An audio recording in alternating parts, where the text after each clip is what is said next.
Hi guys, j'espère que vous allez bien aujourd'hui. On se retrouve pour une nouvelle vidéo. Aujourd'hui ça va être une vidéo book haul parce que j'ai reçu énormément de livres entre la semaine dernière et cette semaine. Alors je vous explique pourquoi. C'est que ce n'était pas du tout des commandes qui étaient prévues à la base.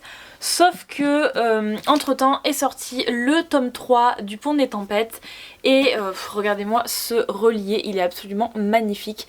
Et en fait, comme j'avais déjà le relié dans le tome 1 et le tome 2, j'avais vraiment peur que ce soit en rupture de stock pour le tome 3. Donc en fait je l'ai commandé directement à la sortie du livre. Donc voilà, c'est la raison pour laquelle j'ai fait une commande. Et une autre commande, une commande qui passait avant celle-là, c'était par rapport à The Perfect Love, aussi également dans la version collector. Parce que pareil, quand les maisons d'édition en général font des éditions comme celle-ci, quand il n'y en a plus, il n'y en a plus en fait, elles les refont pas. Et c'est bien le problème en fait, donc du coup je me suis dit pareil, le tome 1 c'était limite si j'arrivais à le trouver. Donc maintenant que j'ai le tome 1 en relié, je me suis dit dès que le tome 2 sort en version reliée, je l'achète en version reliée parce que vraiment la version brochée ne me plaisait pas plus que ça. Donc voilà, donc c'est la raison pour laquelle j'ai fait deux grosses commandes de livres qui n'étaient pas du tout prévues en fait à la base. Alors comme je vous disais, j'ai commandé donc le tome 3 édition donc relié, un collector du Pont des Tempêtes, donc qui est l'héritier insoumis. Et il est vraiment juste magnifique. Par contre je suis choquée de l'épaisseur du bouquin par rapport... J'ai pas le tome 2, 3, 1 et 2 sous la main pour vous montrer la différence, mais là franchement...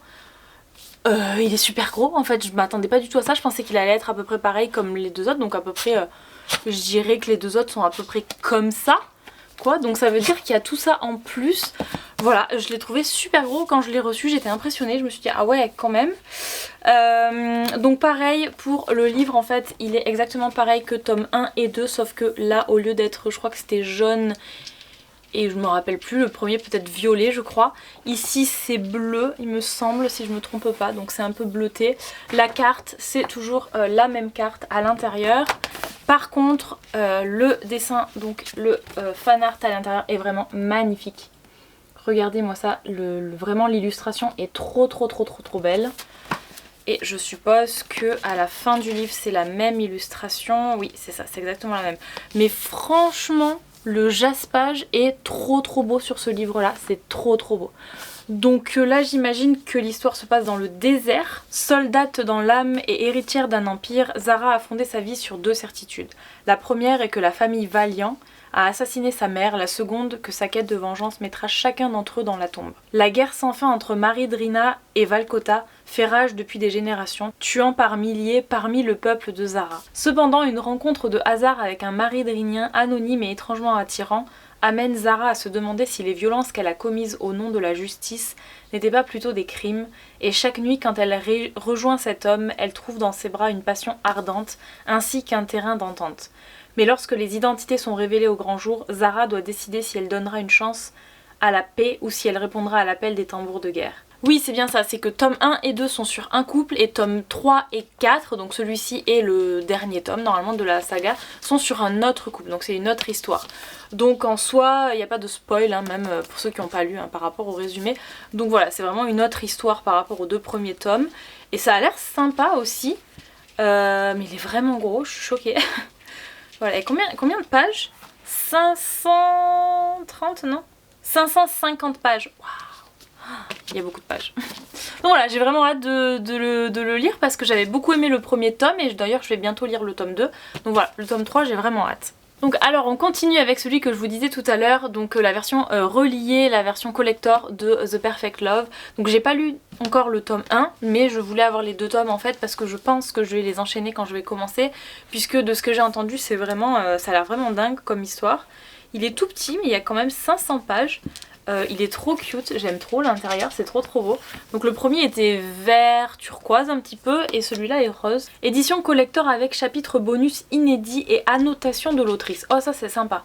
Annotation de l'autrice. Comment ça annotation de l'autrice? Ah ouais.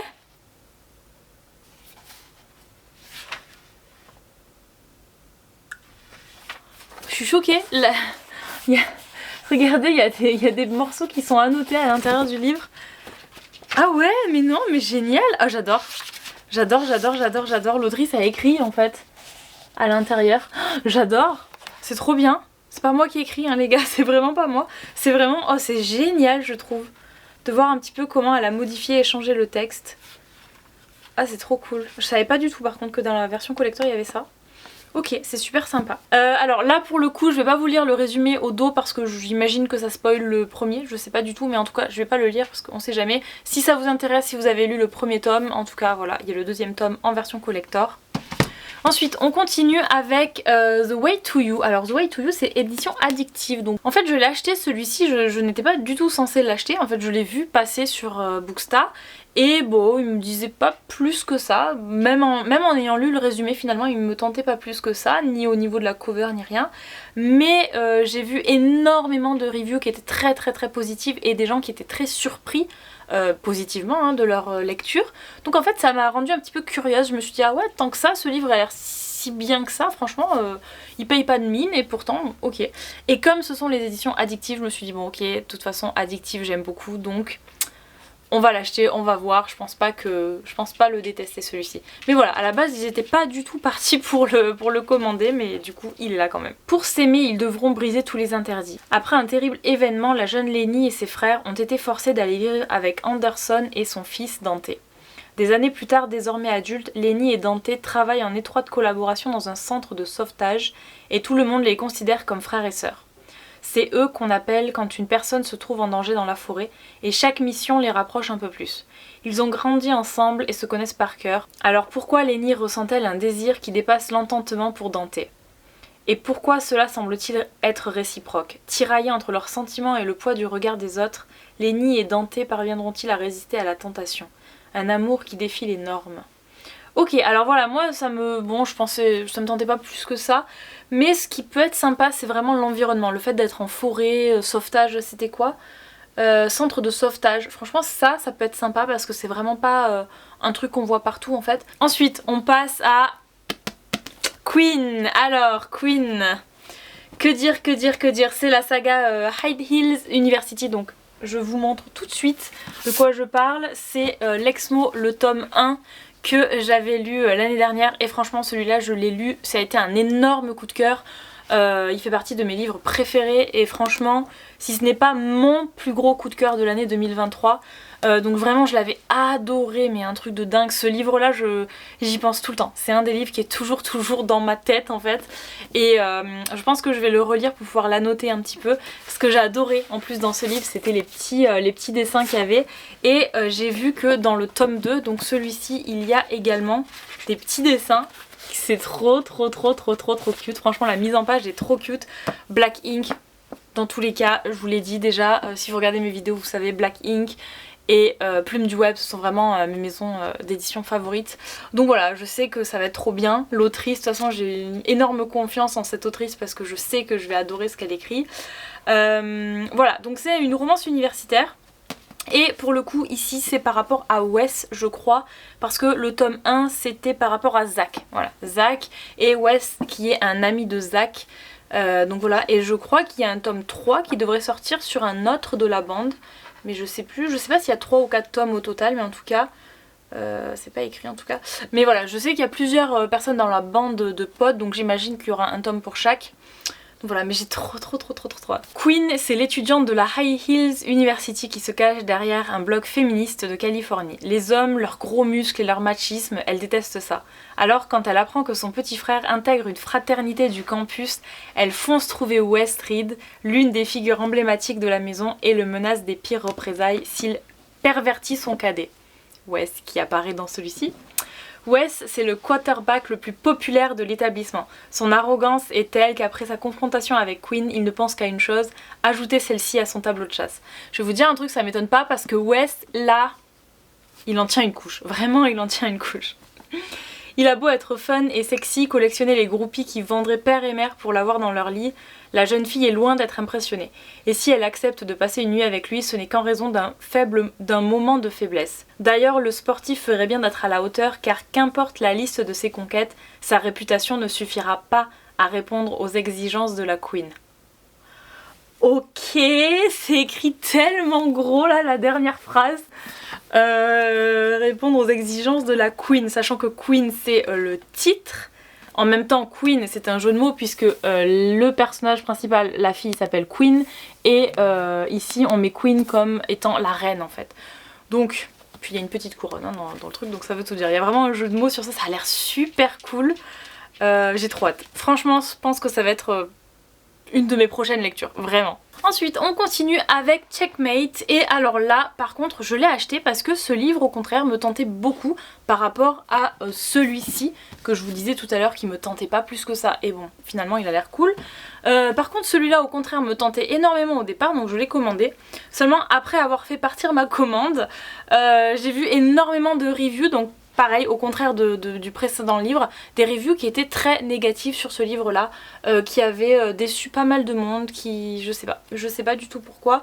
Donc voilà, j'ai un peu peur de le lire, à vrai dire, parce que bon, ça veut rien dire, hein, dans tous les cas, vous allez me dire, tous les livres hypés, quand je les lis en général, je suis pas plus hypée que ça, et au contraire, les livres qui sont pas forcément hypés, je les aime bien. Donc ça se trouve, je vais bien l'aimer.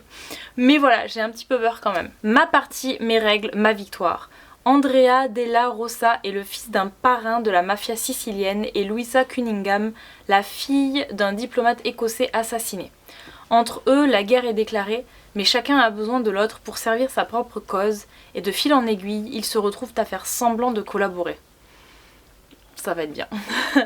Lancés dans une partie d'échecs dont le prix à payer est leur propre vie, Andrea et Louisa vont essayer de se manipuler, de s'apprivoiser, de se séduire, jusqu'où ira ce jeu dangereux. Ok. Non mais moi j'avais vraiment bien envie de le lire et j'ai toujours bien envie de le lire. Donc voilà, j'espère qu'il va pas me décevoir. Alors on continue avec Don't Let Me Go, donc Anna Wayne, et c'est la maison d'édition Eden Édition. C'est mon tout premier livre de chez Eden Édition. J'ai vraiment hâte parce que Eden Édition, c'est ceux qui vont publier prochainement, c'est quoi déjà le titre, Look Off From Love, voilà. Et cette romance, c'est une romance apparemment avec du patinage artistique, tout ça, donc j'ai vraiment trop hâte de la lire. Et voilà, c'est comme ça que j'ai découvert en fait cette maison d'édition, et vraiment je me suis dit mais ils font des covers incroyables. Et voilà, pareil, ce livre là je l'ai vu passer énormément, j'ai vu énormément de bonnes reviews sur ce livre là, donc j'avais vraiment hâte de le lire. Il est très petit, franchement il est très petit, il doit faire 330 pages, donc je pense que ça va se lire en 5-6 heures à peu près, ça va aller vite. Mais voilà, j'espère que ça va être sympa. En tout cas, la cover est trop belle. En arrivant à Boston, Evie n'a qu'une idée en tête, gagner suffisamment d'argent pour reprendre sa route. La jeune femme sait qu'elle ne peut pas rester au même endroit trop longtemps, elle doit fuir. David, charismatique propriétaire du bar In and Out, mène une vie dénudée d'attache, focalisée sur son travail. Mais lorsqu'il croise le regard d'Evie, venue postuler pour être sa barmaid, ses yeux d'émeraude éveillent en lui un sentiment nouveau, une attraction puissante qui ébranle ses certitudes. Mais Evie a un secret qui pourrait tout faire basculer. Les ombres du passé planent autour d'elle, plus dangereuses que jamais. Quand le passé menace de s'immiscer dans le présent, est-ce que la fuite reste la seule solution? Ok, c'est sympa. On peut fuir son passé mais pas ses sentiments. Ok, donc vraiment, j'aime bien quand il y a un peu de mystère comme ça sur le passé d'un des deux protagonistes, voire même sur les deux. Donc ça m'a l'air sympa. Écoutez, c'est pas un tome 1, hein, c'est un one shot, hein, rassurez-moi. Parce que franchement les sagas c'est bien, mais quand il y en a trop, il y en a trop. Non, c'est un one shot. Ok, donc c'est bon. Donc voilà, j'ai vraiment hâte pour celui-ci aussi. Alors on continue, il me reste quelques livres à vous présenter. Donc on a Reminders of Him, donc de Colleen Hoover. Colleen Hoover, même pas la peine que je vous la présente, enfin moi c'est une de mes auteurs préférées, chez Hugo Roman. Alors j'ai entendu aussi également beaucoup parler de ce livre-là. Je comptais l'acheter en e-book, mais franchement la cover est juste trop belle. Et puis c'est Colleen Hoover quoi, dans tous les cas. Je sais qu'il y a beaucoup de polémiques sur cette autrice. Certains l'aiment pas du tout, genre n'aiment pas du tout ses livres. D'autres les adorent. Moi j'adore la plupart de ses livres, mais pas tous. Mais voilà, bon, celui-là apparemment est très triste de ce que j'ai entendu. Mais bon, comme je sais que j'aime bien Colleen Hoover, je pense que ça devrait aller. Romance psychologique, c'est quand même écrit derrière. Donc quand même à faire attention, j'imagine que même si c'est pas de la dark romance, il y a peut-être des trigger warnings. Ou en tout cas, c'est psychologique, il doit y avoir des trucs un peu très perturbants ou très tristes. Il n'y a pas de trigger warning en tout cas. Mais bon, en tout cas, faites attention. Parce que j'ai vraiment vu passer des gens sur Insta qui disaient que c'était vraiment très hard à lire, qui ont beaucoup pleuré sur cette lecture. Donc je ne pense pas que je la lirai tout de suite. Voilà. Une jeune mère hantée par son passé aspire à une chance de rédemption dans cette histoire déchirante mais pleine d'espoir. Après avoir passé 5 ans en prison à la suite d'une erreur tragique, Kenna Rowan retourne dans la ville du drame qui a détruit sa vie, avec la volonté inébranlable de retrouver sa fille de 4 ans. Mais peu importe les efforts qu'elle déploie pour se reconstruire, tout le monde lui tourne le dos et les retrouvailles entre la jeune maman et son enfant semblent impossibles. Je crois que c'est là que tout le monde a dû pleurer. La seule personne qui n'a pas encore rejeté Kenna est Ledger Ward, propriétaire d'un bar, et l'un des derniers liens qui l'unit à sa fille. Mais si quelqu'un devait apprendre que Ledger soutient Kenna, tous deux auraient trop à perdre. Ok. Malgré la pression qui les entoure, ils s'apprivoisent, mais à mesure que leur idylle grandit, le risque s'accroît. Kenna doit trouver un moyen de se faire pardonner afin de bâtir un avenir fait de résilience et d'espoir. Ok, je vois. Donc c'est là où ça va être très très dur et très compliqué. Je pense qu'il va vraiment y avoir des moments horribles pour cette femme. Apparemment suite à une erreur tragique, donc je sais pas, elle a dû faire une erreur qui a coûté la vie à quelqu'un, j'imagine. En tout cas pour qu'elle parte en prison, c'est qu'il y a quelque chose de grave. Mais voilà, ce que j'aime bien dans les romans de Colleen Hoover, c'est que ce sont pas simplement des romans, c'est qu'il y a vraiment une histoire très travaillée derrière, il y a vraiment un background des personnages qui est très très important, il y a beaucoup d'émotions, beaucoup de choses dans les livres de Colleen Hoover, il y a beaucoup de cliffhanger aussi, c'est vraiment dingue. Des fois non, mais la plupart du temps quand vous lisez les livres de Colleen Hoover, moi je sais que ça m'arrive de commencer et d'être dans une idée pour l'histoire, puis d'avancer un petit peu et de me dire mais attends, mais c'est pas du tout là où je pensais aller en fait, c'est pas du tout ça que je pensais pour cette histoire, et arriver à la fin, avoir un revirement de situation complet, dire mais on est où là en fait, c'est quoi ce délire, et arriver vraiment à la fin du bouquin, au final Colleen Hoover elle vous a embrouillé l'esprit du début à la fin, vous arrivez à une conclusion, vous dites ouais d'accord, ça n'a rien à voir avec ce que je pensais, puis j'ai changé d'idée mais c'était encore pas ça pour finalement pas être ce que je pensais à la fin. Enfin c'est vraiment tordu. Donc j'aime beaucoup pour ça, cette autrice. Elle est très très forte pour vous retourner le cerveau. Donc là j'imagine que ça va être très psychologique, hein, pour le coup c'est le cas de le dire. Donc voilà, j'ai très hâte de le lire. On continue avec, il est un petit peu abîmé mais bref, on a 2 livres de chez Plume du Web. Alors je vais vous les présenter ensemble, comme ça ira un petit peu plus vite, sinon la vidéo va durer des heures. Donc Plume du Web, on a Nice to Meet You, et on a ici Le Serpent et la Mule, qui est un beau gros bébé, parce que franchement je pensais qu'il était beaucoup plus petit, à peu près comme lui d'ailleurs. Si vous voyez un petit peu la différence de taille, d'épaisseur plutôt, celui-là fait 300 pages et celui-là on est dans les 400, hein. Dans les 550 pages les gars. Ok, il est énorme, je m'attendais pas à ce qu'il soit aussi gros celui-là, mais bon, ok. Donc Nice to Meet You, alors pareil, celui-ci comme The Way to You, je ne comptais pas l'acheter à la base. La cover me disait pas plus que ça, je sais pas trop, ouais, mais j'ai lu le résumé. Donc en fait c'est soit blanc soit noir avec moi, c'est soit je lis pas le résumé mais j'adore la cover, j'achète le livre, soit j'aime pas trop la cover mais je vois le livre tellement souvent passer, je me dis bon peut-être qu'il est cool, et là je lis le résumé et au final ça m'attire donc j'achète le livre. Donc c'est ce qui s'est passé pour celui-ci. Franchement j'étais pas du tout attirée plus que ça, mais Plume du Web, je les adore, et quand j'ai lu le résumé je me suis dit ouais ça peut vraiment m'intéresser. J'ai trouvé ça un petit peu nouveau, un petit peu... Enfin c'était vraiment quelque chose qu'on voit pas partout en fait dans les romances, donc ça m'a vraiment intéressée.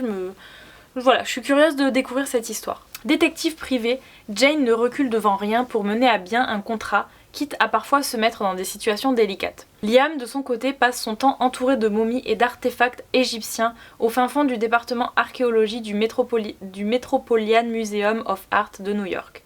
Après un premier rendez-vous imprévu et catastrophique, les choses sont claires. Ils ne veulent plus jamais se revoir. Mais Jane est forcée d'infiltrer le Met en tant qu'assistante de Liam afin de résoudre une enquête qui la touche d'un peu trop près. Elle est alors prête à tout pour accomplir sa mission. Quand la vie pleine de danger de la tornade blonde vient percuter celle calme et bien rangée d'un intello grincheux, ça fait des étincelles. Les deux opposés sauront-ils mettre de côté leurs différences et apprendre à faire équipe pour le meilleur et pour le pire. Voilà. Donc, vous comprenez peut-être pour quelle raison j'ai acheté ce livre. Tout d'abord, il y a un rapport avec l'Égypte, une enquête, du suspense, voilà. L'Égypte, c'est pas un sujet qu'on voit très souvent dans les romans. Et en plus, la fille est détective privée, donc je trouve ça trop cool. Et autre chose aussi que j'adore, c'est l'intello grincheux. Franchement, c'est vraiment le genre de truc typique dans les livres qui me fait mourir de rire. Et voir un petit peu cette relation entre cette fille qui est détective privée, qui a l'air super badass, et lui, intello grincheux, qui va être tout le temps en train de râler à mon avis, ça va être trop bien. Je pense que ça va être vraiment trop cool. Par contre, juste un truc, on dirait Cyprien, le gars. Enfin, je sais pas, il a été dessiné comme Cyprien. Pauvre Cyprien, ça veut dire intello grincheux. Bref, mais voilà, en tout cas, ça a l'air bien sympa. Oh, et regardez ça. Trop beau par rapport à l'Égypte, j'adore, c'est trop beau. Donc voilà, je vais le lire, je pense, bientôt. Ensuite, donc je vous disais, Le Serpent et la Mule, qui là, je pense qu'on est dans de la dark romance. Oui, c'est ça, dark romance. Donc il y a une histoire de mafia, normalement, si je me trompe pas. Oula, oui. Quand on voit ça, déjà on a compris que c'était de la dark. Est-ce que deux âmes brisées que tout oppose peuvent se trouver dans le chaos? La drogue, la mort, Camilla connaît bien, elle qui y baigne dedans contre son gré depuis sa naissance. Pourtant, elle ne rêve que d'une chose, obtenir son diplôme de journalisme et quitter sa favela pour éloigner sa famille de l'influence des cartels. Mais quand son petit frère suit les traces de son père, on se retrouve mêlé à leurs affaires, elle doit se sacrifier et mettre de côté ses idéaux pour lui éviter la mort. La jeune femme est alors obligée de jouer la mule et de travailler pour celui qu'on surnomme le serpent. Un homme cruel et impitoyable qui règne d'une main de maître sur l'un des réseaux de trafic de drogue le plus influent du Brésil. Si l'attirance entre eux est indéniable, elle est aussi impossible. Pedro représente le lourd passé qu'elle cherche à fuir, et pour lui, Camilla est juste le jouet parfait pour assouvir ses addictions les plus malsaines. Néanmoins, entre violence, trahison et règlement de compte, la petite mule pourrait bien se révéler plus utile que prévu. Alors pourquoi la laisser partir? Waouh, ok, il va utiliser la fille si j'ai bien compris. Ça va être un peu... beaucoup, même très dark. Voilà. Mais j'ai hâte parce que j'aime bien les dark romances. Donc ça fait du bien en fait ça fait du bien de couper de temps en temps entre une romance contemporaine un peu cute, un peu fun et de la dark. Enfin moi j'aime bien, donc ça me dérange pas de lire plusieurs styles différents. Ensuite, dernier livre de ma première commande ici, c'était 1000 battements de cœur. Alors pourquoi j'ai commandé ce livre? Une raison très simple, c'est que... en fait, j'avais lu la sélection, c'est par l'autrice Kiera Kars, donc de l'autrice qui a fait la sélection, donc qui doit être même dans le livre, j'imagine, parce que c'est quand même très populaire. J'avais lu donc cette saga, non pas dans celui-là, mais apparemment dans celui-là je pense. Je vous montre ça, voilà ici. Donc pour ceux qui ne connaissent pas cette saga, donc vous avez la saga La Sélection ici. Et j'avais commencé à lire, d'ailleurs j'ai jamais fini cette saga, mais j'avais commencé à lire La Sélection. Et j'avais bien aimé, mais j'avais lu ça il y a très longtemps, ça devait être en 2018 ou 2019. Et j'avais bien accroché à l'histoire. Entre temps, j'avais eu une amie qui m'avait vendu ce tome-là, donc qui n'a rien à voir avec La Sélection, je crois, c'est un autre truc à part, mais c'est la même autrice. Donc La Fiancée, celui-là je l'avais eu pour pas très cher puisque je l'avais racheté à une amie donc en occasion. Donc voilà, et en fait je suis tombée sur celui-là aux États-Unis, donc en version américaine. Et je me suis demandé s'il avait été traduit en français. Et il s'avère qu'il est traduit en français, mais je le connaissais pas du tout. Ce que je trouve d'ailleurs très bizarre parce que la saga La Sélection est quand même très connue. Donc c'est une autrice qui est pas mal connue en France. Et bon, j'ai jamais vu passer celui-ci, donc je sais même pas en quelle année il est sorti. Est-ce qu'il est récent ou quoi? Mais c'est bizarre de pas l'avoir vu. 2022, non mais ouais, il est récent quand même. 2023 en France, c'est bizarre que je l'ai jamais vu passer encore sur les réseaux. Je sais pas, mais en tout cas, comme c'est l'autrice de La Sélection, j'avais vraiment envie de le lire. Et la cover, franchement, elle est magnifique. Donc voilà. D'ailleurs, derrière, regardez derrière, il y a le monsieur derrière. Il y a la madame devant et il y a le monsieur derrière. Tout les sépare et les oppose, mais comment résister à l'écho entêtant de 1000 battements de cœur? La princesse Annika a vécu sa vie entière dans le confort et le luxe, mais elle n'est pas maîtresse de sa destinée. Le roi, son père, a prévu de la marier à un homme qu'elle n'aime pas. À des milliers de kilomètres de là, Lennox mène une existence rude. Il a voué sa vie à l'armée darénienne, animé par l'espoir de parvenir un jour à récupérer le trône qui a été volé au sien. Mais quand, contre toute attente, l'amour vient frapper à leur porte, Annika et Lennox ne peuvent que suivre son appel. Laissez-vous emporter par la nouvelle romance de Kera Kars. Ouais, c'est ça. Donc oui, c'est ça, c'est une romance. Mais alors c'est un one shot celui-là ou c'est un tome 1? C'est bien, je suis pas du tout au courant, je l'ai vu, c'est juste qu'il me plaisait. Non, c'est un one shot je crois, j'ai vu épilogue. Donc il est en un seul tome, bah tant mieux, ça m'arrange. Mais voilà, j'ai vraiment hâte de le lire, c'est de la romantécie apparemment. Donc vraiment aux éditions donc Robert Laffont. Ok, je savais pas du tout. Mais du coup, oui bien sûr, c'est Robert Laffont qui fait toutes les éditions, la sélection de cette autrice en fait, la sélection et tout. Mais vraiment, d'ailleurs il faut que j'achète la sélection parce que moi quand je l'avais lu en e-book.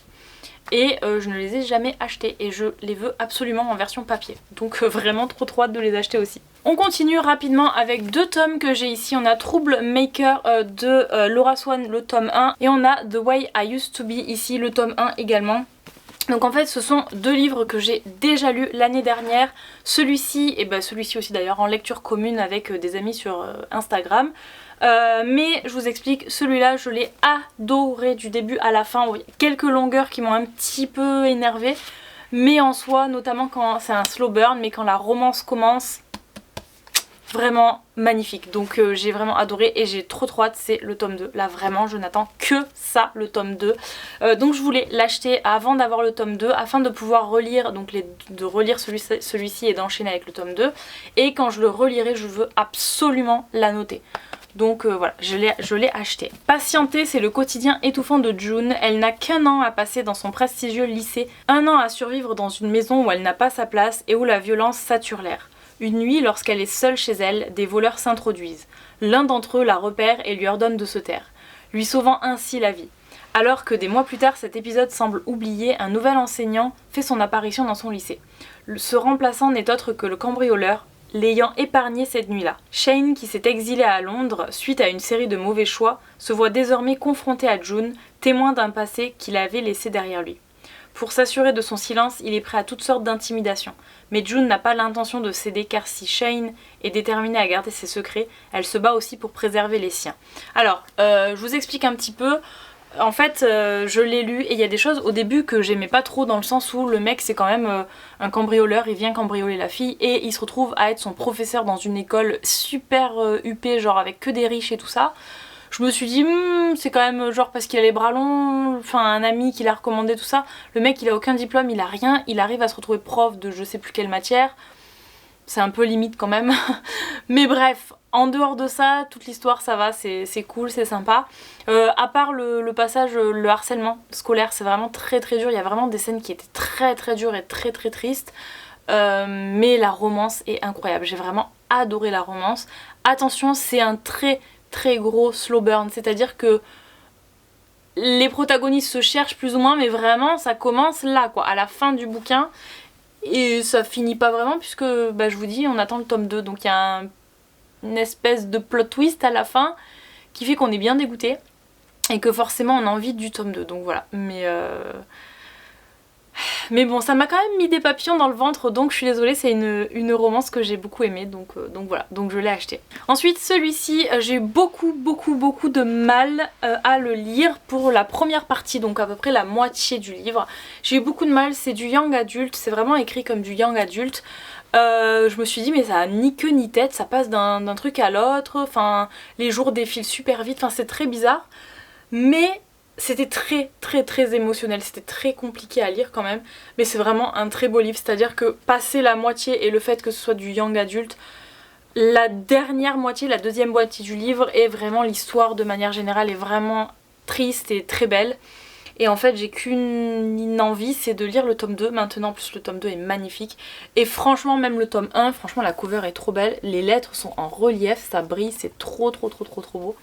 Donc voilà, je l'ai acheté parce que pareil je pense qu'à la sortie du tome 2 je relirai le tome 1 de manière à pouvoir l'annoter, à pouvoir peut-être mieux me concentrer parce que c'est vrai que quand on le lit en lecture commune, c'est pas aussi facile parce qu'on avait vraiment décidé des chapitres, on avait tel jour tel chapitre. Donc c'est vrai que c'est compliqué de se plonger, de rester dans le bouquin parce qu'en général on lit 3-4 chapitres et après moi je passe à un autre livre parce que le soir j'ai envie de lire beaucoup plus longtemps en fait. Mais pour éviter de se spoiler et de spoiler les autres, on lit vraiment des chapitres qu'on a décidé. Et du coup j'ai vraiment envie de le lire d'une traite, c'est-à-dire de vraiment ne rien lâcher, de le lire comme j'ai envie, pour pouvoir vraiment bien me plonger dans l'histoire, parce que c'est quand même très c'est une histoire bouleversante, clairement c'est très bouleversant comme histoire. Les 14 années précédentes n'ont été que répétition générale pour me préparer à bien la fermer maintenant.